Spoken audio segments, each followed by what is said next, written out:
everyone. It's Jessica, And I'm Leah. and we are here today for our first TryVeg Live.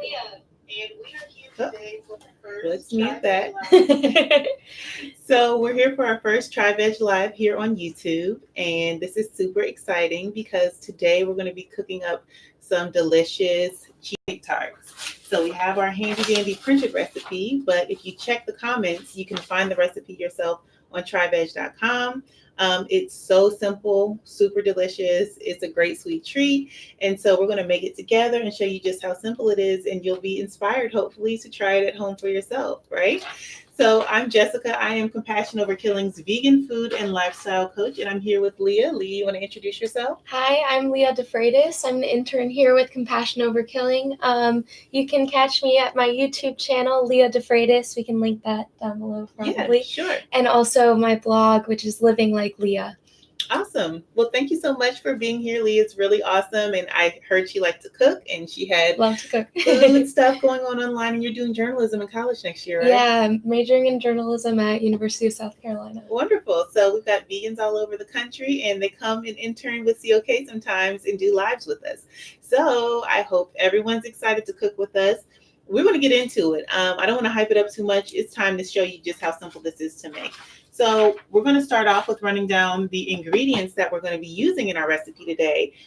This tart is all about highlighting how delicious dairy-free vegan foods can be, right? So many people say that the hardest thing for them to give up when they're transitioning to vegan or considering it is giving up dairy, right? And so we want to show you that there are amazing products out there. Vegan products have come a long way, and we're going to be using some of them in our recipe today, but also talking about some other options that are out there. So who loves cheesecake? Who loves vegan cheesecake? Give us a thumbs up in the comments. Let us know. And yeah, we'll be giving you something mouth-wateringly, simply delicious to make. So let's get into it. So the basis of any good cheesecake is cream cheese. So today we're using Wayfair cream cheese. So this is a cream cheese that's newer on the market, and it's cool because it's not soy-based or cashew-based like lots of cheeses on the market. This is actually made from, I think, butter beans. Yeah, so it's got butter beans and oats and coconut oil are the first three ingredients. So this is a really interesting product. I really like working with it. It has a milder cream cheese flavor. So we're going to boost up the tang a little bit with some fresh citrus. But actually, if you want to start by emptying this into the bowl. Absolutely. Okay. So yes, cream cheese is awesome. Kite Hill cream cheese, I've also used that to make this dish, and it's super, super good. So those are my top two recommendations are Wayfair and Kite Hill. Let's see what else we've got here. So we've also got Ready Whip. So Ready Whip has released some dairy-free whipped creams on the market recently. And yeah, these are super tasty. So I have the coconut version. We're in the DC area. We're a national organization, but our home base is in the nation's capital. And so, yes, I got this from Safeway. But they also have it at places like Giant. I mean, most mainstream stores, you're going to be able to find this product, which is awesome. And it's pretty affordable. So it's really easy to find because it's right next to the dairy or the regular dairy whipped cream. So it's not in a special section whenever I've seen it. It's mixed in with all the other whipped cream. So it's very nice to be able to go in the store, look for what you're looking for, and it's right there. And you don't have to go to some special segmented section to find it. Mm-hmm. So this is what we're going to be using. But before we add that, we're going to add some agave nectar. So Leah, can you add about 3 tablespoons of agave nectar to the cream cheese? So this is our sweetness. We don't want to make it too sweet. There's fruit action happening, and we're going to sweeten some cherries. I'll show you how to do that in just a second. But yeah, we don't want to make it too sweet. So agave nectar is also really sweet.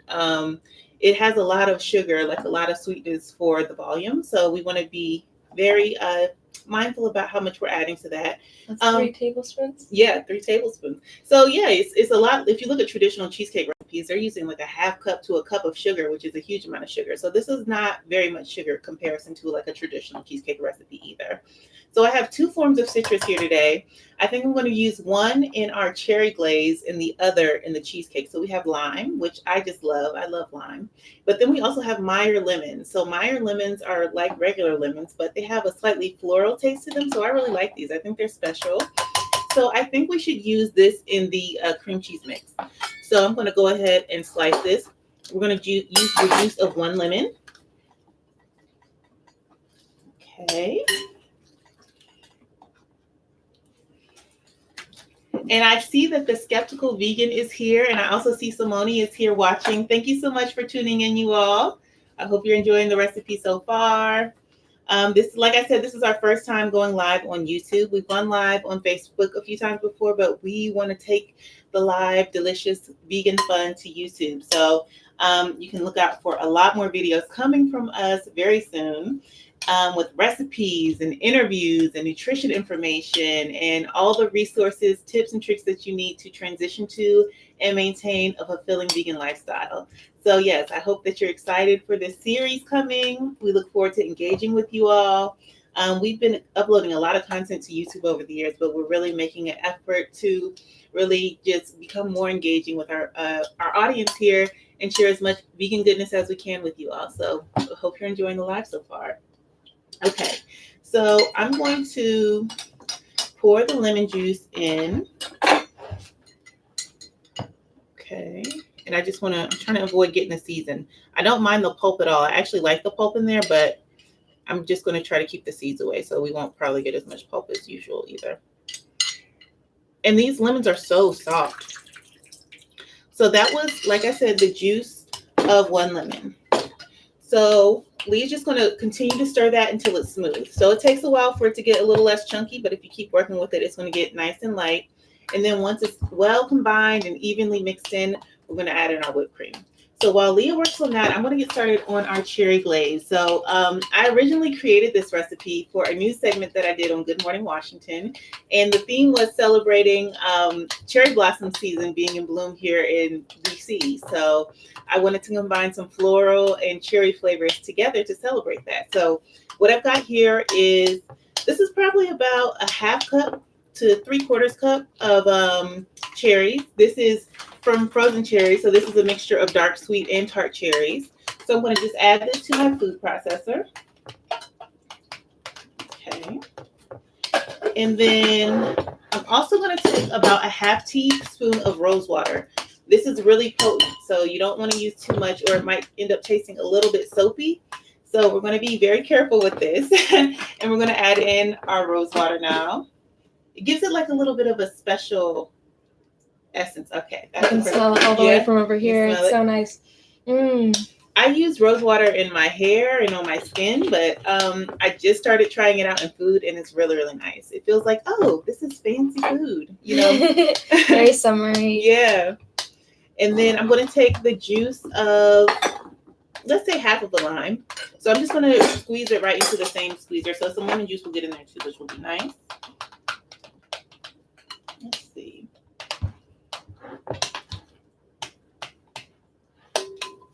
And I'm also looking at comments on my phone. So the laptop that we're streaming from is a little far away. Gloria Clay. Hi, Gloria Clay. Thanks so much for tuning in. I can see comments now.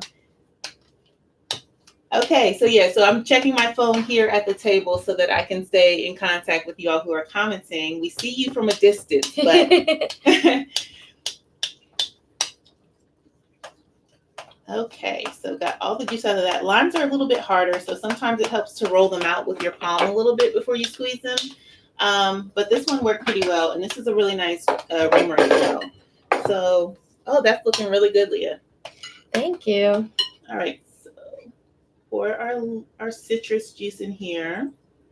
And then I'm going to also add, let's see, I'm going to put this out of the way. I'm going to also add some agave nectar, probably about 2 tablespoons.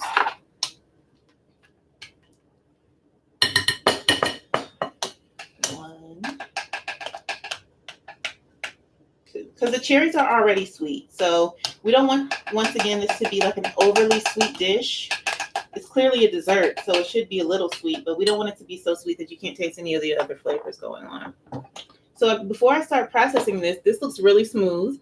So we're going to add the Ready Whip. So like I said, we're using Ready Whip in this recipe, but there are lots of vegan whipped cream options out there now that necessarily weren't out before. So my favorite before I discovered Ready Whip was Cocoa Whip that comes in the tub. It's kind of like Cool Whip. I love Cocoa Whip. Yeah, Cocoa Whip is so good. But I also came across this in the store yesterday. This is Nature's Charm Coconut Whipping Cream. And so it's like coconut milk with high fat content that you can chill, pour in a bowl, and then you can whip it with a hand mixer. So that's really cool if you want to have a little bit more of a custom homemade experience. You Yeah. want to do some special add-ins like maybe cocoa powder, or what else would you add into whipped cream? I would add like almond essence. That would be really great. Yeah, that sounds really good. Mhm. Yeah, so this is another option, and you can customize it a little bit more. I've made my own whipped cream from coconut before, where you buy the full fat coconut milk and chill it and then scoop the fat off the top. Mhm. So this is nice because it doesn't have the water in the bottom. You can just use the whole thing. That's so you don't really have to go nice. through that process.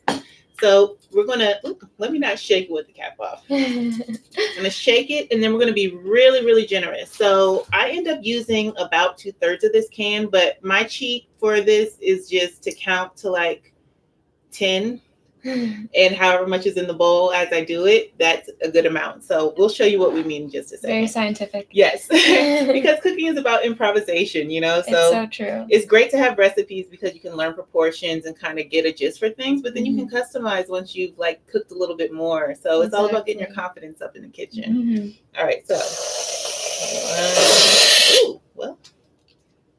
we'll keep. My childhood is.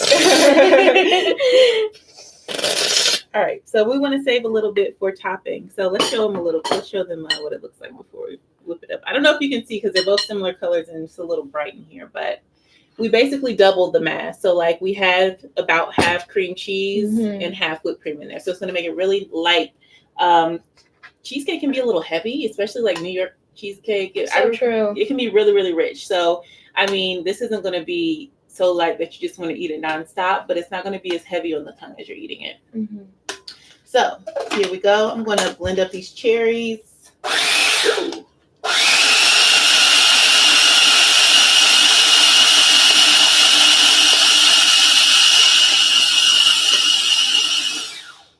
Okay.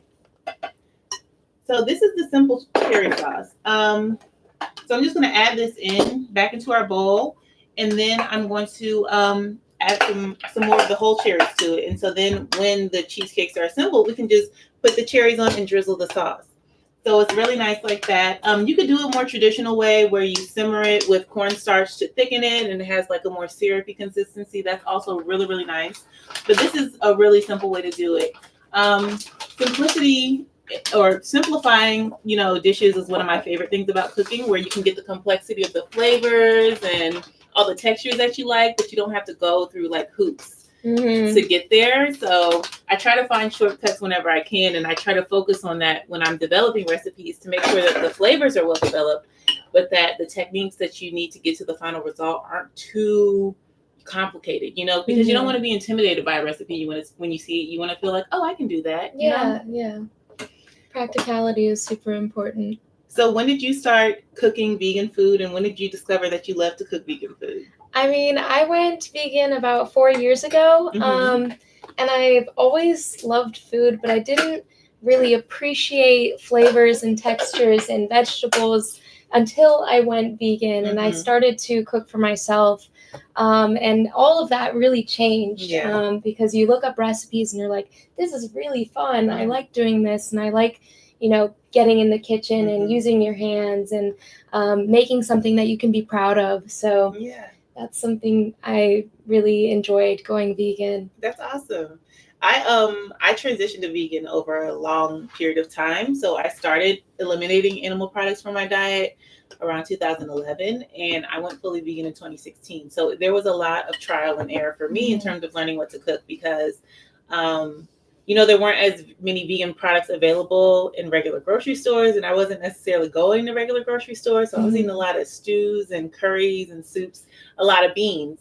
So it took me a while to start venturing out of the ways that I had traditionally used those ingredients and try to repurpose them into new ways. Like, oh, I can make a burger out of beans. Oh, I can make like exploring, like there are multiple uses for things that I hadn't necessarily considered when I was eating an omnivore diet. So I've really enjoyed exploring all the cool products out there and seeing so much innovation on the internet of people who are making amazing vegan food online. It's insane. It's super inspirational. And then taking it even a step further seeing all these amazing restaurants opening up and Mhm. pop-ups. It's like, wow, there's inspiration everywhere. Yeah, super inspiring to just walk down the grocery aisles and see new products popping up everywhere. Yeah.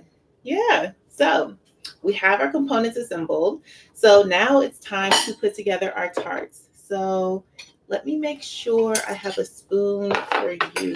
Well, is your spoon, you think your spoon is too big to fill the thing with, or you need a smaller one? It might be nice to have like a smaller one just Okay. Cool. So what we'll do is we'll actually move this whole cutting board situation out of the way. We'll keep the forks because we have to taste later. Okay. Here we go.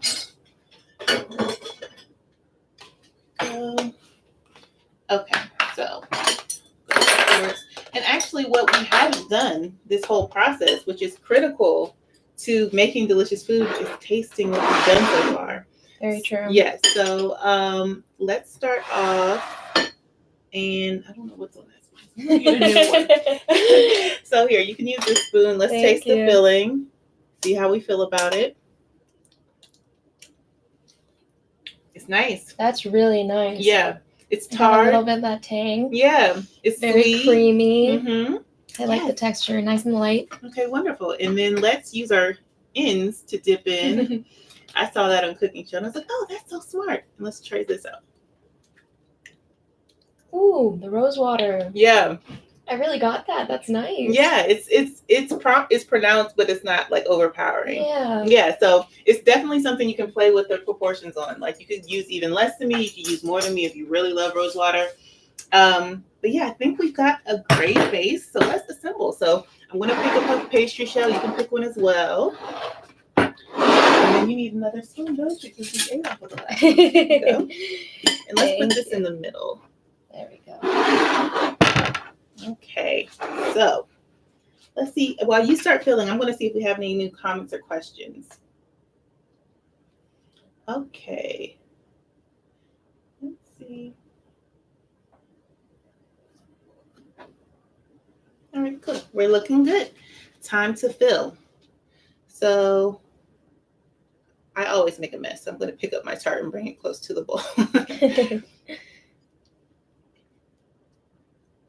All right, and with that, even it off with a little swirl. I don't know if you can see that. That's our final product for the filling. Put that in there. And then I'm just going to drizzle it with a little bit of the sauce. Well, a nice amount of the sauce, let's be honest. Don't go easy on me. All right, and a cherry. Wow, that's beautiful. Thank you. I'm so excited. All right. And then we're going to do some whipped cream on top, right? It's here. We might as well use it. Ooh, it's a little. There we go. Yeah. There we go. Thank you. You're welcome. That's beautiful. And so it looks kind of fancy, right? I mean, it's nice looking. And it was really easy. That was surprisingly easy. It was really simple. You hear Cheesecake Tart and you think it's going to be intense, but it's pretty simple, right? So this is great to impress family and friends with. Don't even tell them it's vegan when you make it. Just let them taste it and then spring it on them and see how they react. Okay, so we've got forks here. Here Thank you go. You so much. You're welcome. Wow. It's also really nice contrast between the flaky crust and then the soft, light whipped cream cheese filling. Here, if you need a knife. Thank you. You're welcome. There we go. And the puff pastry shell. I didn't even talk about that very much. The puff pastry shell is from Pepperidge Farm. And so these are awesome. You just bake them in the oven at 425 inside a preheated oven for about 25 minutes. And they're done. They puff up beautifully. These little centers you can pop right out and they look like this. Yeah, and they're great for sweet and savory recipes. So maybe if you want to make a vegan pot pie or anything, you can do so many things with them. And it's really nice because on the recipe, it says that they're vegan friendly. So you don't have to guess if it's vegan friendly or not. Like it's right there on the website. So you know you've got a product that you're okay with when you're eating.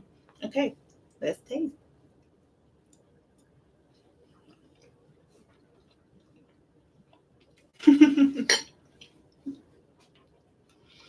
That's really nice. Wow. Mm-hmm. Thank you for this. You're welcome. This is awesome. You're welcome. It's really good. I love this recipe. You should try it. I hope you believe us when we're saying it's good, because I haven't had this actually since April when I did that news segment, and I remember it was good, but this is kind of better than I remembered. Wow.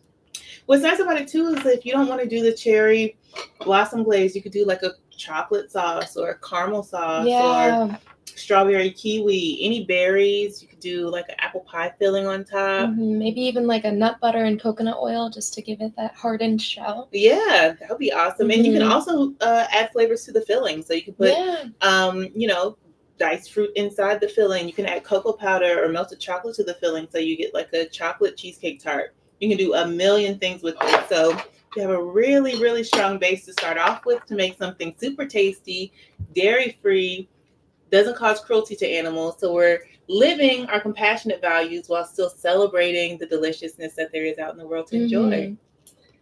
I'd say that's a win-win situation. Yes, Leah approved. Great. So here we have it. If you are interested in this recipe, the link is in the comment section. We will be sharing Leah's blog and her website in the comments in just a second. But thank you so much for everyone who tuned in today. I hope you enjoyed this recipe, this delicious dairy-free vegan recipe. Let's see. Oh, I see a new comment. Oh, yes, Radish is going to try it. Yes, Radish. Yay. Please let us know how you like it. That's always exciting. Making something that tastes good is nice, but then when you give it to somebody else and they like it too, that's always exciting. And then when you create the recipe and they try it at home and they enjoy it, that's like the best thing, because it's like, okay, it's not just me. The recipe works. People are enjoying it. So it's a great way to like share, like kind of like a gift. You know what I mean? It is a gift. Yeah. So I heard that you like to make things, and I heard about some cupcakes you make. So tell me about the cupcakes that you made over the weekend. Oh my gosh. This weekend I made a vanilla base of the cupcake. I put almond paste inside the cupcake, and what I did, because almond paste is pretty solid, I took like about a tablespoon of that, the liquid from the recipe, and then made like a little bit of a liquidy paste out of that to put it back in so that it'd be easy to mix up. So I baked it like that. And then in the icing, I added that almond essence I was talking about earlier, and diced fresh strawberries. You don't even need that much. And just piped that on with a little baggie, and it was delicious. They were such a big treat for everyone. They sound really good. I love almond and strawberry sounds really good together. Yeah, my favorite. Yeah, so Leah, she knows what she's doing with the flavor combination. So definitely look out for her blog when she starts posting recipes really soon, okay? Thank you. You're welcome. All right, I'm going to enjoy this. Cheers. Cheers. Bye, everybody. Thanks for watching. Thank you. And